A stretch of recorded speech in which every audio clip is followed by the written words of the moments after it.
Oh, I just have this, right? No, this one's like Okay. All right. So I've been doing software development with web technologies for a very long time. I've been doing a lot of iOS lately. Don't ask me to freestyle. All right. So my name is Brennan Stehling. I've been doing JavaScript development for a very long time. I worked with it back when it was actually called ActionScript, and then JavaScript, replacing Java applets, which were a thing for like a minute. And then Ajax was really cool because of Google Maps and other things that happened. And lately, I'm happy to leave web development, avoid CSS, and do Node.js, which is really great.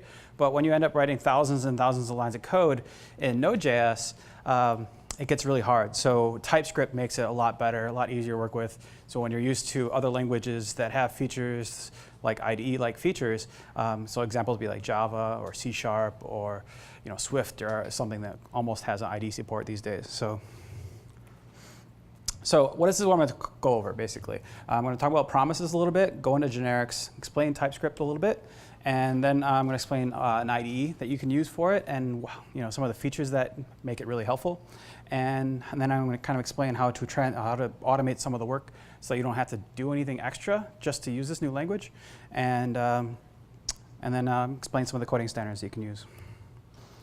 So first of all, promises is something, if you're doing some work right now with Node.js and ES6, it's something everybody's using at this point.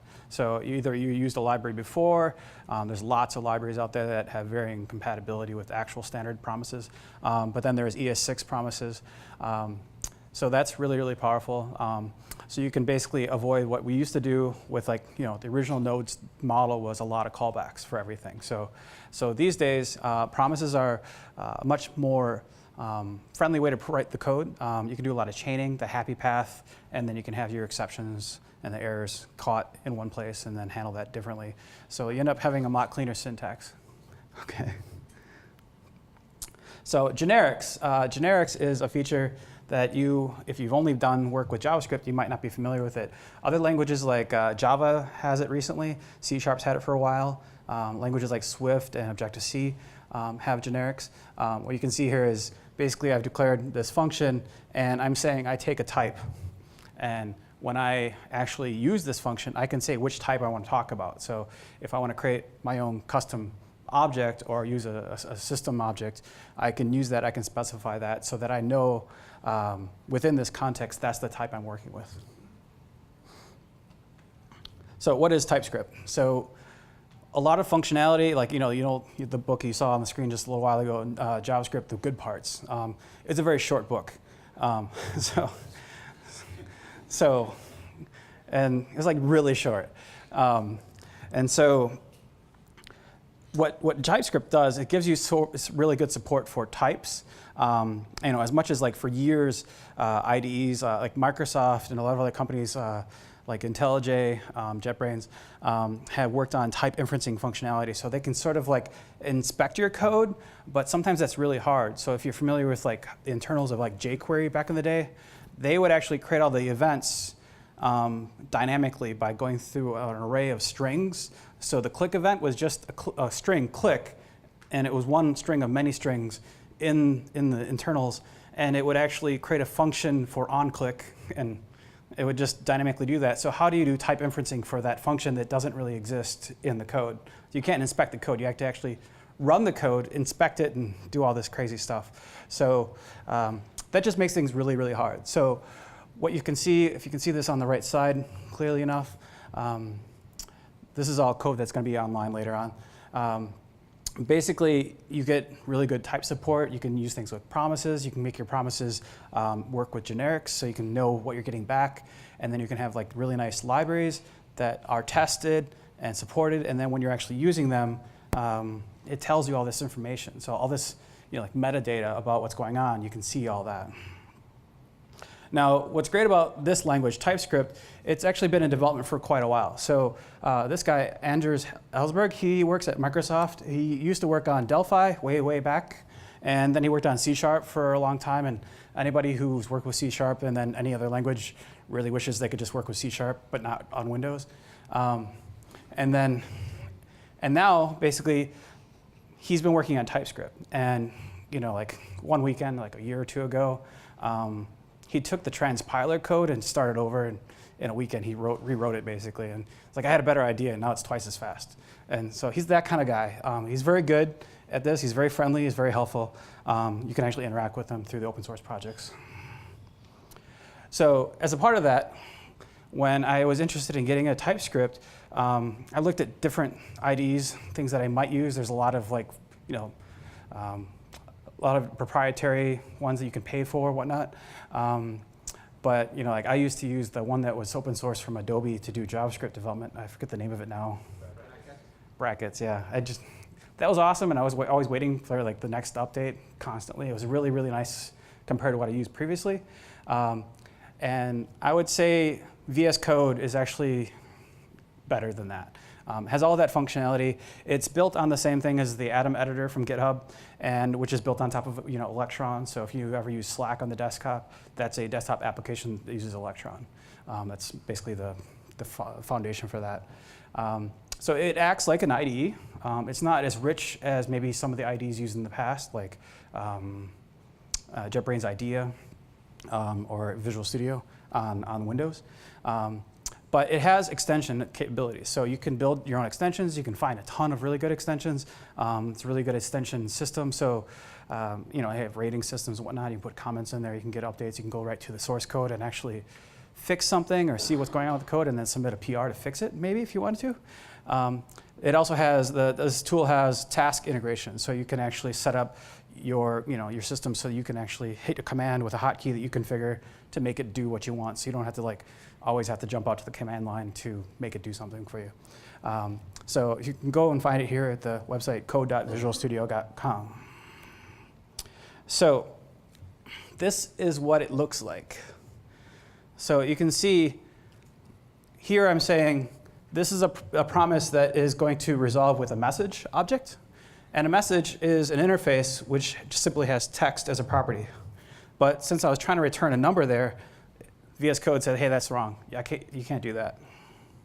So you can see this little animation will go back to 6, complains about it like a good IDE should. And you put your mouse over there, it'll tell you this is wrong. You can't do that. And so you can go kind of inspect your code. Now, so just imagine this being 10, 20, 100 times more complex with your code base. So you're using a function of a function, and you did something wrong, but it doesn't tell you because you're working with JavaScript, and it has no way of knowing. Maybe the type referencing is supposed to work, but it's not working. With this, it will work. It will know what the type is. You actually specifically said what it is. So VS Code is not quite perfect. I started using it heavily in January. About 2 months before that, it was brand new. And with TypeScript, I don't think it would be something you want to do every day. At this point, between January and March, I did a lot of work with it. I use it every day. I actually use VS Code for everything. It's actually a really good general use code editor. In the work I do with Xcode normally, I actually drag my Xcode projects into VS Code, and I can actually edit the project files and everything directly, where I can't do that directly in Xcode. And so if you do have a problem with something behaving strangely in this IDE, you can go to GitHub, create an issue or find an issue, comment on it, say, hey, give me a thumbs up to say this. I'm also having this problem. And put those comments in there, put those details in there, see what the other people have said. You may actually find that someone else had the same problem, and for a few days they've been going back and forth collecting information and then trying different solutions. And you can just scroll down to the bottom and, hey, we figured out what the problem was. We'll fix it in the next version, but in the meantime, here's a workaround. So you can find a lot of that.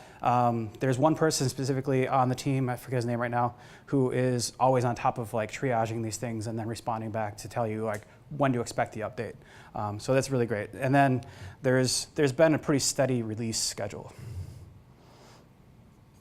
So extensions are a pretty big deal. It comes from Microsoft. So Microsoft's always about embracing and extending. So there's a ton of extensions. A lot of these extensions might come from other things that were just basically adapted really easily to go into this tool. So a lot of them are basically inheriting a lot of the work that's been done for years.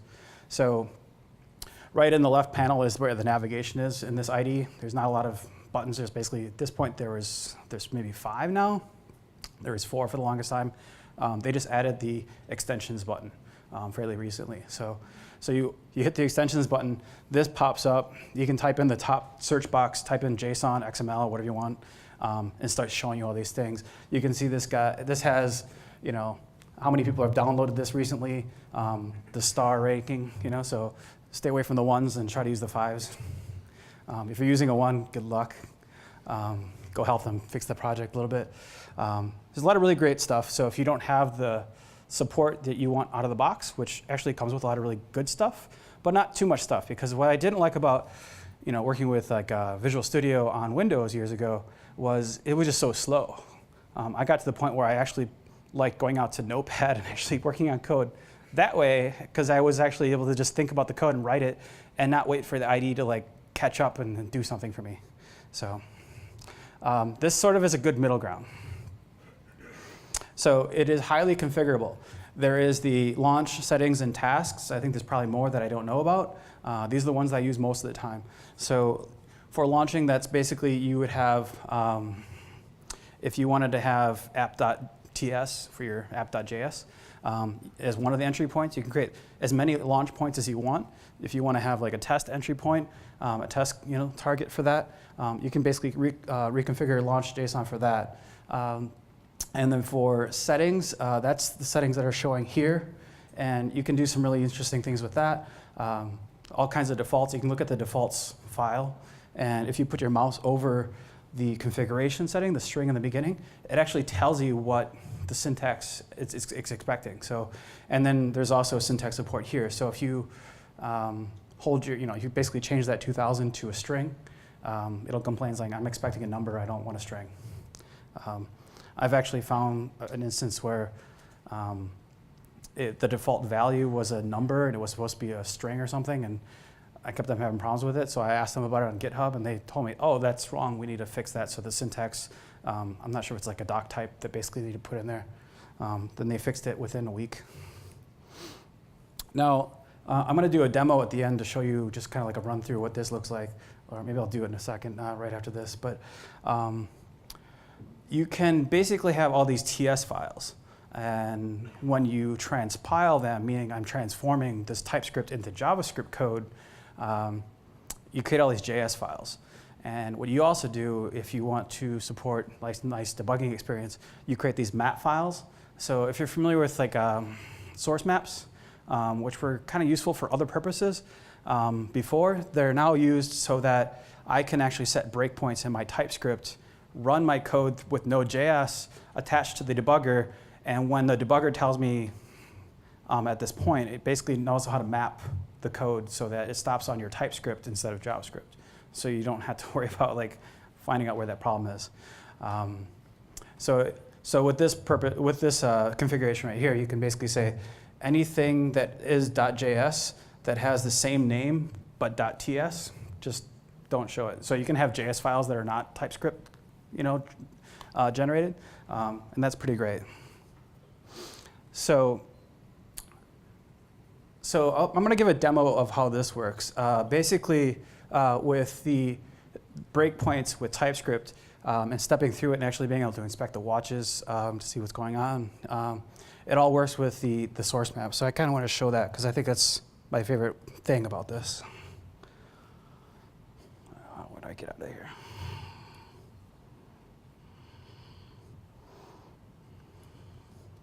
It's going to be hard to actually do this. Yeah, just for a second. All right, just so you can see this. All right. There we go. Can you see that? All right, so basically, you're working with Node.js and you work with the debugger. I don't know, like years ago, I used to have to open up the Chrome editor or Chrome browser and then use the debugging features through that. You would attach the debugger, the Node.js debugger, just sits out there on a port, and you can attach to it, and then it will know where your code is, and then it it basically uses the web browser's console and editor debugging to support Node.js. Really kind of cool, but it's also annoying that I had to actually launch this browser and do this instead of just having an IDE that does the debugging. So this is fully integrated as an IDE should be. So you can basically create as many of these configurations as you want. And for what this does, I can say stop on entry, yes or no. Sometimes you want to do that before anything happens, like configuring your Express or something. And you can actually have different things that are not Node. In here, I turn on source maps is on by default sometimes, but not always. So if you're having a problem actually getting your source maps to stop on the breakpoints in TypeScript, it's probably because this is off. And I asked them, I told them that was kind of a problem in one case, so they turn it on by default in the templates for everything. So that may not be a problem that you run into. Yeah, and then you can basically configure all these little details. One thing that kind of tripped me up was I used to put this in as a number. This is the one I was kind of talking about earlier. I used to put it as a number, and then I couldn't read the value on the other side, and so it would always use my default 8080 or whatever for the port number, and it has to be a string. I don't know. It's a number to me, but.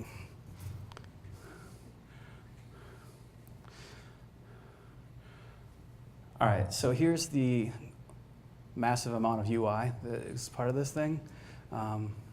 Here's the extensions, and here's the debugger. And so if I want to do something, I can actually have as many, it'll show all the things that are configured, all the different launch points. And so I'm just going to do this one. And what I want to look at is, say, this one, app.ts. So this is kind of a little snippet of code. It's going to go through these numbers. If the item is not 3, it'll resolve just fine. If it is a 3, it's going to complain about that. So this is the sample code I'm going to share later on, so you can sort of like just play with it, see what it's like. So this is all pre-configured, ready to go, so you guys can just play with it. It's kind of fun actually to actually have this functionality. If you've only done work with JavaScript and you haven't had TypeScript, it's fun to do this. So what I'm going to do here is I want to know when it's done. So what?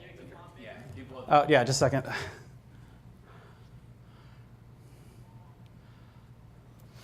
All right.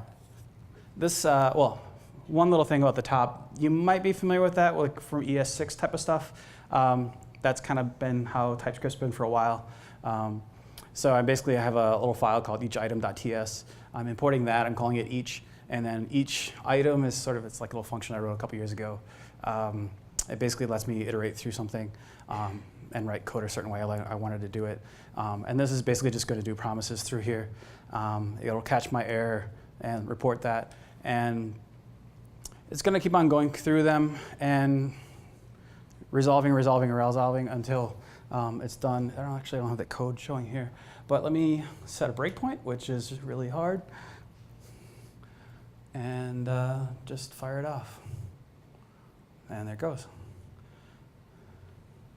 So it's going to go a few times, and then I can see when it's done, or if I decide I want to check it here. And notice I'm in the TS file. I'm not going to the JS file at all. If I wanted to, I could add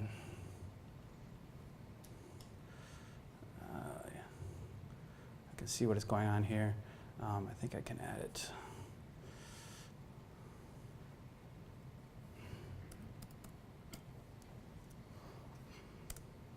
So you can add all the values there if you want to, like, so normal ID type functionality.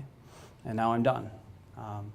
So if you've ever worked with like a very complex code that's got a lot of asynchronous activity happening, and you put something in the wrong place, you're going to have a really bad day or several bad days in a row. I had a problem once where I swore parse.com was broken because the way, you had to do things with parse, at least before I figured out a way to debug it better. You write code for a couple of hours, and then you parse deploy and hope it works. And I wrote a lot of code for parse cloud code. But since I wasn't able to debug it, because it was running inside of a black box, basically, it was sort of Node.js, but it was sort of a variation of it, I guess. And so I couldn't trace through the code. I now have a technique where I can do that for parse cloud code and work locally, which is great. But I didn't have necessarily this functionality to be able to debug through like that back then. So this personally is something I'm really, really happy about. So So let me try to go back to the other screen. Did it transfer my? Where is it?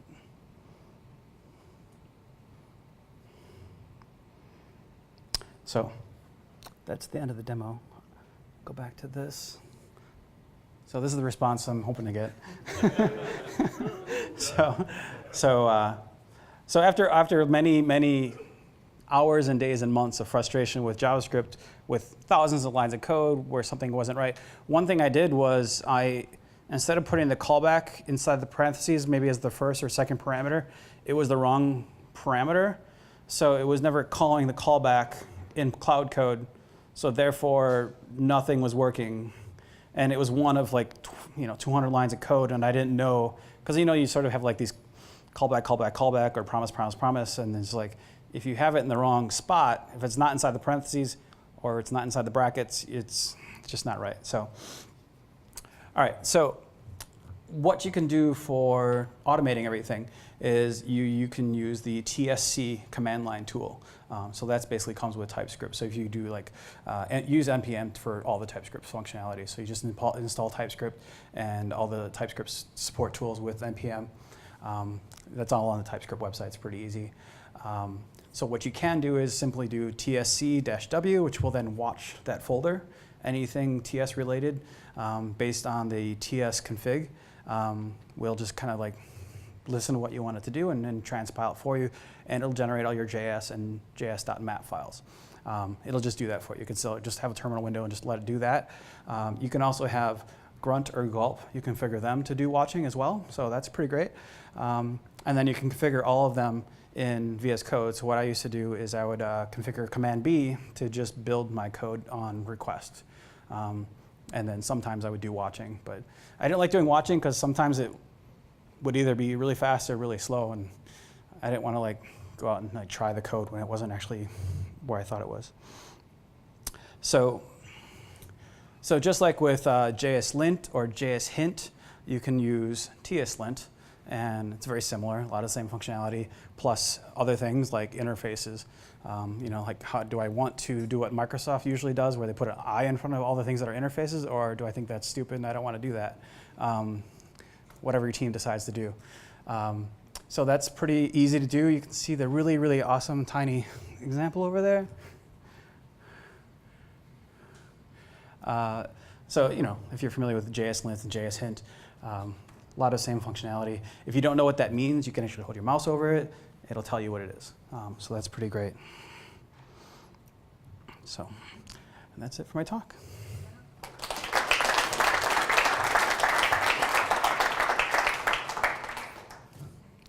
So I have a sample project I'll put on GitHub later that basically walks through all this. And I'm kind of looking at the screen. Does that make it a little more easy to read? So basically you have this editor down here. You can open multiple tabs. One of my little favorite features in here, which I don't have a markdown file. Let me create one.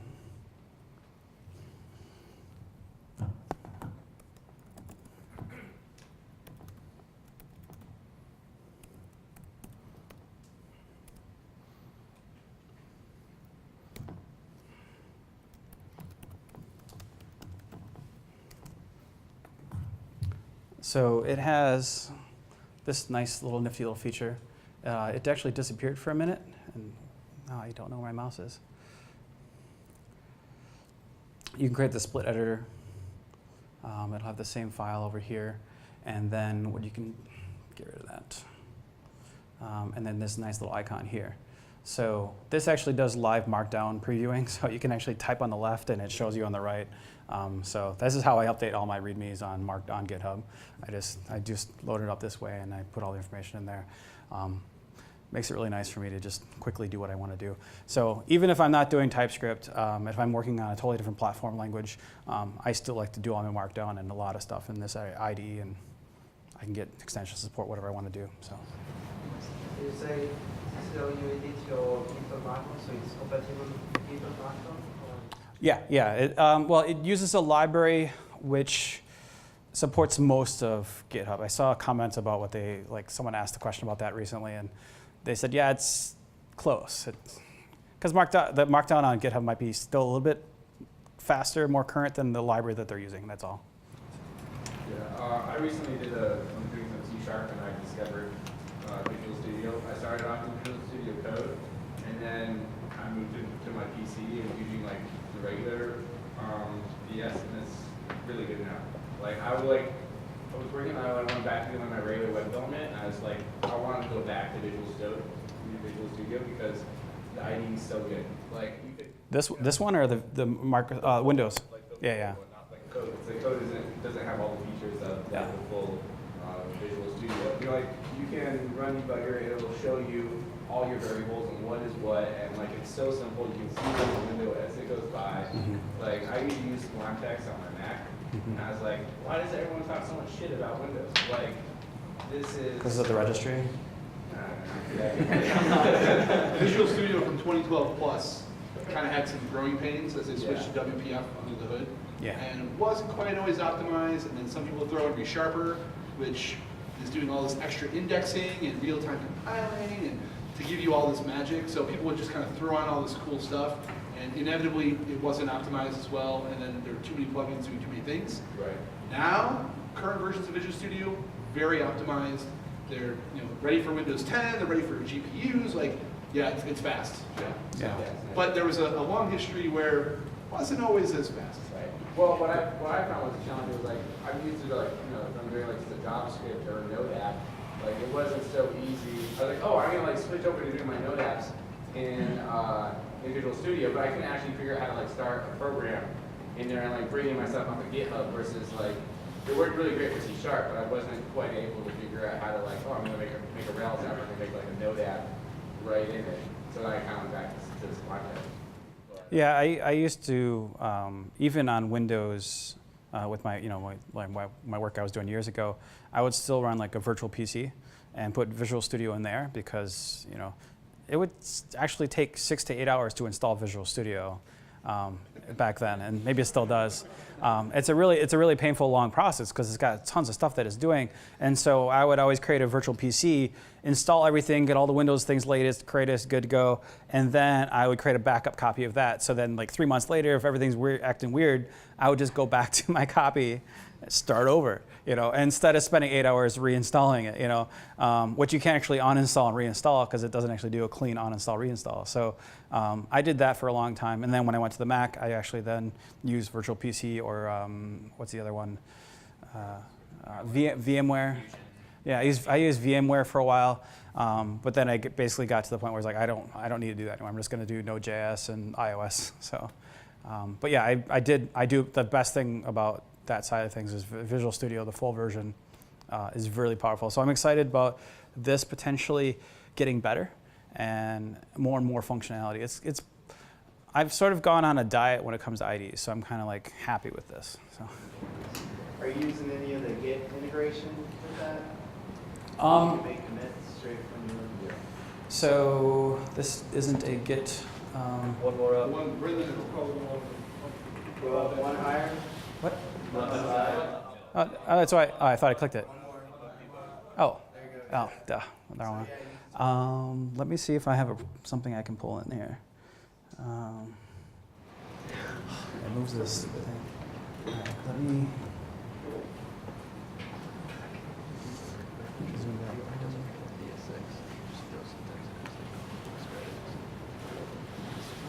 Well, while I was getting that ready, you guys remember when Adam came out, first beta invites, and everyone wants a beta invite. Visual Studio Code, believe it or not, has taken off the exact same way. Node Summit was last week, Waffle.js was last night. The number of people running Visual Studio Code on Mac, Linux, whatever, it's like this little hidden secret. Everyone's just doing it. It's really powerful, and people just seem to love it. So, love or hate Microsoft, this seems to be a winner. Yeah, well, so Microsoft's a very different world now that Sanofsky and Ballmer are gone, because they were sort of locking things down to have sort of their vision of the company. But Scott Guthrie is someone who is very close to the top at this point. He's a guy who actually was an intern at Apple many years ago. At home, he has Linux and Mac and Windows computers. He writes blog posts that are epically long, 30 pages at 11 o'clock at night. To this day, he's basically always in the code because he doesn't, I believe he has a philosophy of I should feel the pain of the developer community. So he actually uses the early beta copies of the code that people are preparing for release and writes about it, learns about what works well and what doesn't work well, and then he actually takes some ideas from teams that are creating something great and helps other teams learn from that. So he's pretty great. He's up on top. He's actually someone I've emailed just randomly, and he gets back to me within 3 hours. So he's that kind of person. So that's a different kind of Microsoft. So Scott Hanselman is another person that's there. He's pretty up there. And then Phil Hack used to be there, but he went to go work at GitHub for the purpose of making GitHub more compatible with like Windows software development. So that like a lot of the GitHub desktop application got a lot better for Windows when he started putting a focus on that. So yeah, I mean, not to bash Windows, it's just Windows has been very difficult for, it's like this release is good and then the next release is sort of not good. And yeah, so here's the GitHub or Git integration.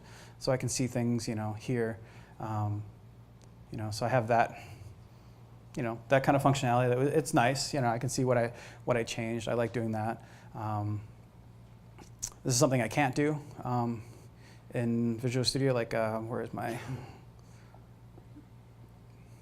I don't have any changes there yet, but this is like the project file for Xcode projects for iOS development.